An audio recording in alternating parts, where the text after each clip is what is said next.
Assalamualaikum warahmatullahi wabarakatuh. Alhamdulillahirabbil alamin. Wa bihi nasta'in wa ala umuri dunya waddin. Shalatu wassalamu ala asyrafil anbiya'i wal mursalin sayyidina Muhammad wa ala alihi wa sahbihi ajmain, amma ba'd. Subhanaka la ilma lana illa ma 'allamtana innaka antal alimul hakim. Shadaqallahul azim. Perkenalkan, nama saya Al-Badrian, kelas PAI 5A. Sebelumnya yang terhormat Ibu Puri Handayani selaku dosen mata kuliah Psikologi Agama. Baiklah, langsung saja di sini saya akan menjelaskan materi makalah saya, yaitu tentang kepribadian dan sikap keagamaan.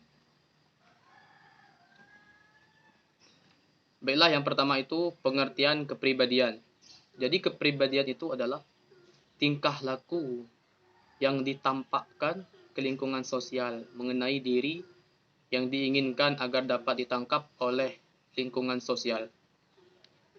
Dan yang kedua itu adalah keseluruhan cara individu seseorang bereaksi dan berinteraksi dengan individu lainnya, atau sifat yang bisa diukur yang ditunjukkan oleh seseorang.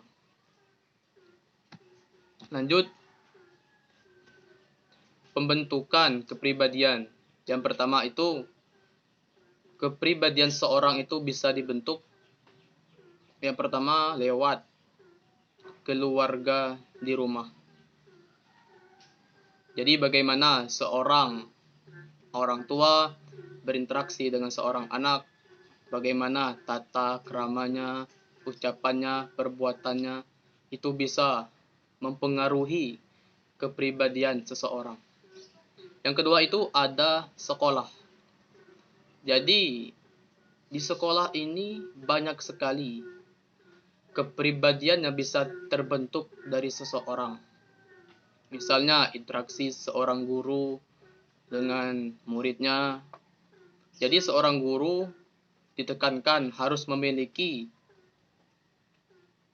kebaikan, keilmuan yang tinggi dalam mendidik seorang murid.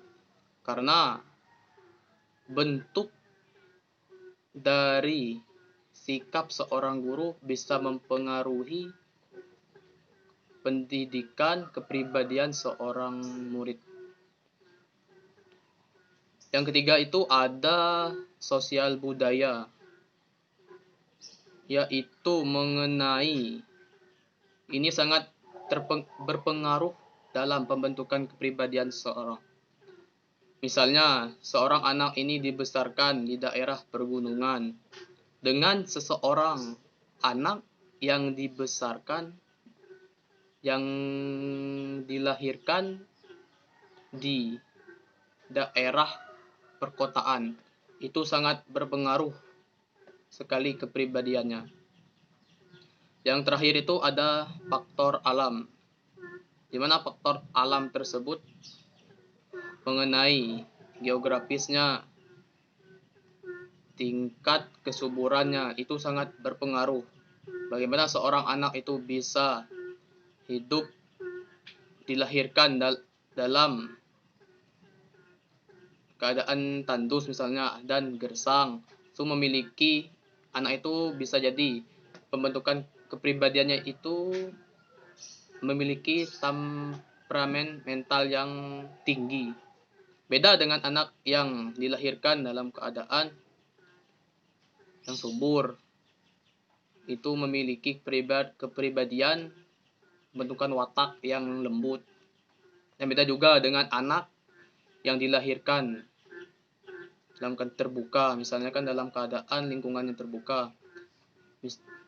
Bisa juga membentuk kepribadian yang mudah menerima pengaruh dari luar. Selanjutnya, unsur-unsur kepribadian.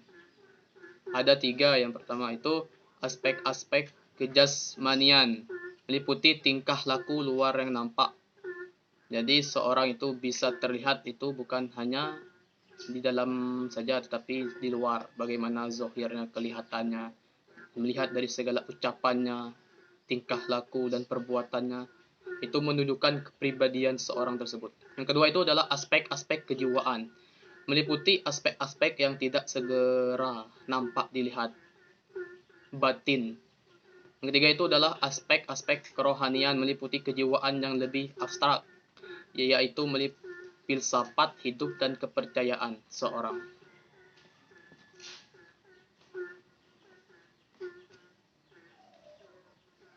Selanjutnya ada macam-macam kepribadian. Yang pertama itu ada introvert. Biasanya seorang yang dengan kepribadian introvert akan cenderung lebih senang menyendiri, memiliki tingkat konsentrasi yang tinggi, suka bercerita, kurang suka bersosialisasi, dan cenderung pemalu. Yang kedua itu adalah extrovert. Biasanya seorang yang berkepribadian seperti ini akan lebih terbuka dan senang berinteraksi dengan orang lain. Senang melakukan aktivitas di luar dan memiliki tingkat kepercayaan diri yang amat tinggi. Namun mereka kerap mendahulukan tindakan dibandingkan pikirannya. Jadi ekstrovert ini lebih mementingkan tindakannya dulu sebelum pikirannya. Memiliki kepercayaan diri yang kuat. Dan yang terakhir itu ada ambivert, yaitu kepribadian dengan perpaduan antara introvert dan extrovert. Maksudnya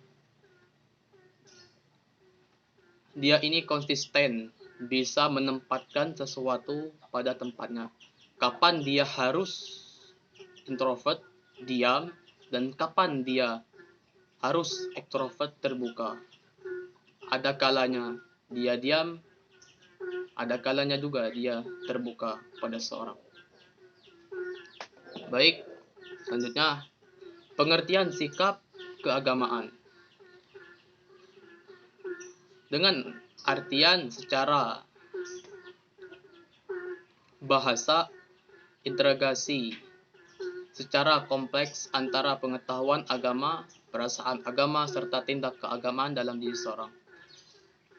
Perkataan, pengetahuan, dan perbuatan yang mencerminkan nilai-nilai agama dalam diri seseorang.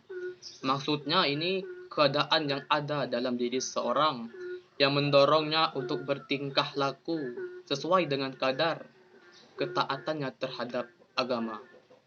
Seperti itu pengertian dari sikap keagamaan. Selanjutnya itu yang terakhir, bentuk sikap dalam keagamaan.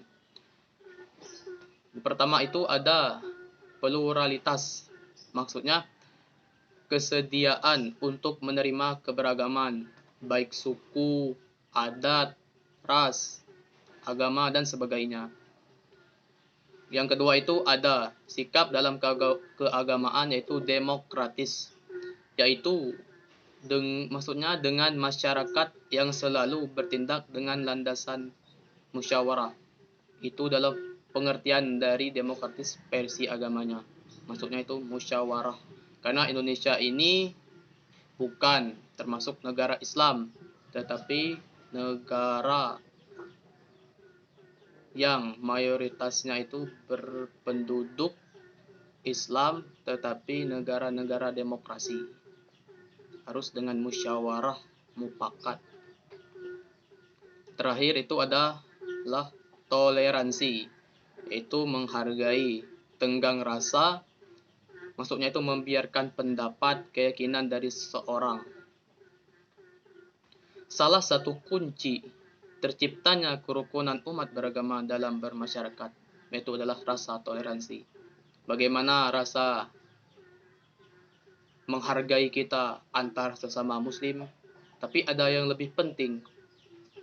Bagaimana rasa, tenggang rasa kita menghargai pendapat, menghargai kepercayaan kita dengan saudara kita yang bukan seakidah dengan kita, yaitu non-muslim. Karena persaudaraan itu mencakup 3, yaitu ukhuwah Islamiyah, persaudaraan antar sesama Islam. Yang kedua itu ukhuwah watoniyah, persaudaraan antar bernegara. Yang terakhir itu adalah ukhuwah insaniyah, persaudaraan antar sesama manusia. Jadi seperti itu yang dapat saya sampaikan. Lebih dan kurangnya saya mohon maaf.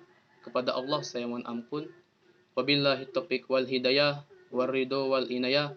Assalamualaikum warahmatullahi wabarakatuh.